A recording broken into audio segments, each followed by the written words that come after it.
आपके पीछे तो ऐसा लग रहा है कि उत्सव का माहौल है, इस तरह का उत्साह देखने को मिल रहा है हैट्रिक लगाने पर। जी बिल्कुल, देखिए यहाँ पर अंबाला कैंट से अनिल विज जीतने के बाद, जीत हासिल करने के बाद रोड शो कर रहे हैं और ये रोड काफी दूर का है जहाँ पर तमाम पब्लिक जो है भाजपा का झंडा लहराती हुई और लगातार ये अपने जो है कार्यालय है उसकी तरफ बढ़ रहे हैं। अनिल विज जी को आप देख सकते हैं कि सबका जो है अभिवादन करते हुए, हाथ हिलाते हुए आगे की तरफ बढ़ रहे हैं। आपको बता दें कि लगातार बीजेपी ने जो बढ़त हासिल की है हरियाणा में, शायद इसका अंदेशा बीजेपी को खुद भी नहीं था, लेकिन ये जो इस वक्त अंबाला कैंट में अनिल विज रोड शो करते हुए नजर आ रहे हैं, वो इस वक्त तस्वीरें आप देख सकती हैं किस तरीके से पब्लिक का जो है वो हुजूम जुटा हुआ है और लगातार लोग उनसे मिलने की कोशिश कर रहे हैं, फोटो खींचने की कोशिश कर रहे हैं और लगातार उनकी गाड़ी आगे बढ़ रही है। वो लोगों का अभिवादन करते हुए नजर भी आ रहे हैं। इन तस्वीरों में इस वक्त देख सकते हैं किस तरह से जोश में लवरेज है बीजेपी के जो समर्थक है, या फिर यूं कहे कि अनिल विज के जो समर्थक है वो लगातार नाचते हुए। आपको बता दें यहाँ पर ढोल नगाड़े के साथ डीजे भी बज रहा है जिस पर नाचते हुए लोग आगे बढ़ रहे हैं। इन तस्वीरों को मैं बोलूंगी कैमरा पर्सन से दिखा रहे कि जहाँ पर लोग लगातार ढोल नगाड़ों पर नाचते हुए नजर आ रहे हैं। ये इस वक्त तस्वीरें अनिल विज की विधानसभा कैंट, अंबाला कैंट की है जहाँ पर वो रोड शो करते हुए नजर आ रहे हैं और लोग लगातार जो है यहाँ पर पूरी एनर्जी के साथ जयकारा लगाते हुए और आगे बढ़ रहे हैं, लगातार नाचते हुए भी नजर आ रहे होंगे आपको तस्वीरों में। और यहाँ पर अनिल विज खुद लोगों का अभिवादन करते हुए नजर आ रहे हैं। बिल्कुल काजल, आप हमारे साथ बने रहिएगा। अनामिका सिंह भी हमारे साथ बनी हुई है, ललित भी हमारे साथ बने हुए हैं, क्योंकि ग्राउंड पर इस वक्त हलचल है, वो तस्वीर में हम दर्शकों को दिखाएंगे। लेकिन सबसे पहले बता दें कि इस चुनाव में, हरियाणा चुनाव इसलिए दिलचस्प था क्योंकि किसान, पहलवान, जवान को लेकर इतनी बातें की गई कि ऐसा लगा कि सब कुछ यहाँ पर नुकसान पहुंचाने वाला। लेकिन आप ये देखिए, आप देख रहे हैं राहुल गांधी को, हुड्डा साहब को देख रहे हैं, और ये जो जलेबी की फैक्ट्री है ये खुलने से पहले बंद हो गई है। जी हाँ, शटर डाउन हो गया है इसका।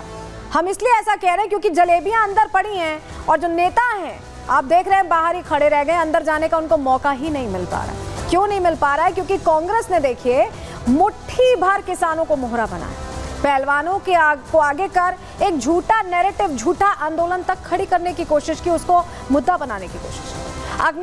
अग्निवीर के मुद्दे पर जनता को गुमराह किया गया, कहा गया कि जो नौकरी नहीं मिलेगी, बहुत सारी बातें कही गई। हरियाणा में जातिवाद की राजनीति का भी नुकसान पहुंचा है कांग्रेस को। कांग्रेस की जो अंदरूनी कला है उसी की वजह से बीजेपी की फतह हो गई है, क्योंकि ये आपसी लड़ाई में जुटे रहे, ये जातिवाद में जो कास्ट फैक्टर है, या ये कहें कि ये वोट बैंक के हिसाब से चल रहे थे, और यही सब वजह रही कि शटर डाउन हो गया। जलेबियां कार्टन में भरी पड़ी हैं, कोई खाने वाला नहीं है, ना कोई पहुंचने वाला। चलिए अब आपको एक और तस्वीर दिखाते हैं। ये तस्वीर आपके लिए बहुत इंपॉर्टेंट है, क्योंकि जब हम कह रहे हैं कि एक तरफ जश्न का माहौल था, सुबह जो नतीजे आने शुरू हुए थे, रुझान आने शुरू हुए थे, तो ऐसा लगा था कि कांग्रेस की फतह है। इशारा यही कर रही थी उस समय सारी जानकारी। लेकिन ये देखिए, ये तस्वीर देखिए, ढोल नगाड़े वाले वापस लौट रहे हैं और क्या बोलते हुए लौट रहे हैं, एक बार सुनवा देते हैं। पहले आपको सुन लीजिए, एक बार फुल स्क्रीन करिएगा, जरा सुनवाइए क्या कह रहे हैं। आप लोग जा रहे हो क्या? अभी जा रहे हैं। क्यों अभी नहीं रुकना? सीटें वीटें आई नहीं है, तो हमारी पेमेंट कर दी उन्होंने, वो कह रहे आप। ओके जी। क्या हो गया? बुरी नहीं बात है। तो देख रहे हैं कैसे ढोल नगाड़े वाले लौट रहे हैं, और बीजेपी ये वीडियो जारी करके ये कह रही है कि कम से कम जलेबी तो खिला देते। चलिए, जीत हासिल नहीं हुई, लेकिन जिन्हें बुलाया था उनका हिसाब करके उन्हें भेज दिया गया, जलेबी नहीं खिलाई गई, ये कह रही है भारतीय जनता पार्टी। इस बीच आपको बताएं कि कांग्रेस, हम आपको बता रहे हैं कि एक झूठा नैरेटिव लेकर आगे चल रही है, उसको आगे करके चुनावों में उतरी थी। लेकिन भारतीय जनता पार्टी क्या कर रही थी? माइक्रो मैनेजमेंट कर रही थी, बूथ को मजबूत कर रही थी, और जितने भी फेक नैरेटिव फैलाए गए थे उसको क्लियर करते हुए आगे बढ़ रही थी। और यही वजह है कि कांग्रेस को खबर भी नहीं लग पाई और भारतीय जनता पार्टी ने मैदान फतेह कर लिया। रिपोर्ट देखिए। मुझे आप बताओ, इंतजार कर रहे थे इसी दिन का, आज के दिन का, आज के पर्व का, कि यहाँ पर सत्ता को पलटे और कांग्रेस की सरकार। हरियाणा विधानसभा चुनाव में कांग्रेसी नेताओं के ये बयान उनके अति आत्मविश्वास को दिखा रहे थे। किसान, पहलवान, और जवान के मुद्दे पर कांग्रेस ने जमकर फेक नैरेटिव गढ़ा। सियासी फैक्ट्री में झूठ की जलेबी छानी गई और उस पर जातिवाद की चाशनी लपेटकर जनता के सामने परोसा गया। चुनावी घमासान हुआ, मतदान हुआ, जिसके बाद एग्जिट पोल आए। एग्जिट पोल के नतीजे देखते ही कांग्रेस के बयान बहादुर ओवर कॉन्फिडेंस के घोड़े पर सवार हो गए। लेकिन आज नतीजे का दिन था। सुबह तक मुख्यमंत्री बनने का सपना सजोए बैठे भूपेंद्र हुड्डा के अरमानों पर पानी फिर गया। जश्न के लिए तैयार की गई जलेबी की मिठास फीकी पड़ गई। अति आत्मविश्वास के घोड़े ने दम तोड़ दिया और कांग्रेस दफ्तर पर सन्नाटा पसर गया। डेटा अपडेट नहीं हो रहा है। जो मेरे पास खबर है, we are touching the majority, Congress is getting majority. Congress Haryana चुनावों के लिए पिछले 1.5 साल से झूठा नैरेटिव गढ़ रही थी। कभी किसान आंदोलन पर झूठ फैलाया तो कभी पहलवानों के झूठे हिमायती बने। केंद्र सरकार को बदनाम करने के लिए भूपेंद्र हुड्डा के बेटे दीपेंद्र हुड्डा ने कमान संभाली। महिला पहलवानों को धरने पर बैठा दिया। राजनीतिक रोटी सेकने के लिए उन पहलवानों के साथ अन्याय का दंगल शुरू किया गया जो प्रतियोगिताओं में जाने के असली हकदार थे। हरियाणा में कांग्रेस औंधे मुंह गिरी तो पहलवानों की आवाज उठाने वाले ब्रजभूषण शरण सिंह सामने आए और सियासी पहलवानों पर जमकर बरसे। अगर हमारा नाम लेकर के वो जीत गई तो बहुत अच्छा है, हम महान आदमी है। कम से कम मेरे नाम में इतना दम तो है कि हमारा नाम लेकर के उनका नैया पार हो गई। लेकिन नैया तो पार हो गई, लेकिन कांग्रेस को तो डुबो दिया। हुड्डा साहब तो डूब गए, प्रियंका जी तो डूब गई, राहुल बाबा का क्या होगा? वो तो जीत गई, लेकिन बड़े सपने सजोए थे हरियाणा को लेकर के। क्या हुआ?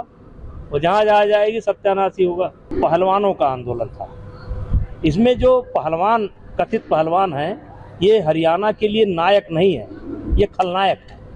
और खलनायक ये अपने जूनियर खिलाड़ियों के लिए है। ये लड़ाई जो हम लड़ रहे थे, उन्हीं हरियाणा के बच्चों की हम लड़ाई लड़ रहे थे, जिसको लेकर के इन्होंने एक झूठा नैरेटिव सेट किया, आंदोलन चलाया। कांग्रेस जहां झूठे नैरेटिव के दम पर चुनावी मैदान में थी, वहीं बीजेपी अपने काम और कांग्रेस की आपसी कलह का फायदा उठाने में कामयाब रही। पूरे चुनाव में कुमारी शैलजा और भूपेंद्र हुड्डा के बीच वर्चस्व की जंग दिखी। शैलजा के करीबियों का टिकट कटा तो बीजेपी ने उसे मुद्दा बना लिया। कांग्रेस में दलित नेताओं की कदर नहीं है, ये मैसेज जनता तक पहुंचाने में कामयाबी मिली। खुद प्रधानमंत्री मोदी तक इस पर इशारों में वार करते दिखे। कांग्रेस से सबसे अधिक नाराजगी तो दलित, पिछड़े और वंचित समाज की है। दलित समाज ने भी ठान लिया है, बापू बेटे की राजनीति को चमकाने का अब दलित मोहरा नहीं बनेंगे। सरकारी नौकरियों में हुड्डा सरकार के दौरान खूब रिश्वतखोरी हुई थी। कांग्रेस के कार्यकाल में पैसे और सिफारिश पर ही नौकरियां मिलती थी। यही नहीं, ये नौकरियां भी रोहतक रीजन और जाट बिरादरी के लोगों तक सीमित रही। ऐसे में बीजेपी ने अपने 10 साल के कार्यकाल में बिना भेदभाव के काम करने वाली नीयत वोटर्स के सामने रखने में कामयाबी हासिल की। हरियाणा के मतदाताओं ने फैसला ले लिया है। कांग्रेस को एक बार फिर नकार दिया गया है। जनता ने मोदी की गारंटी पर भरोसा जताया है। Bureau report, Republic Bharat.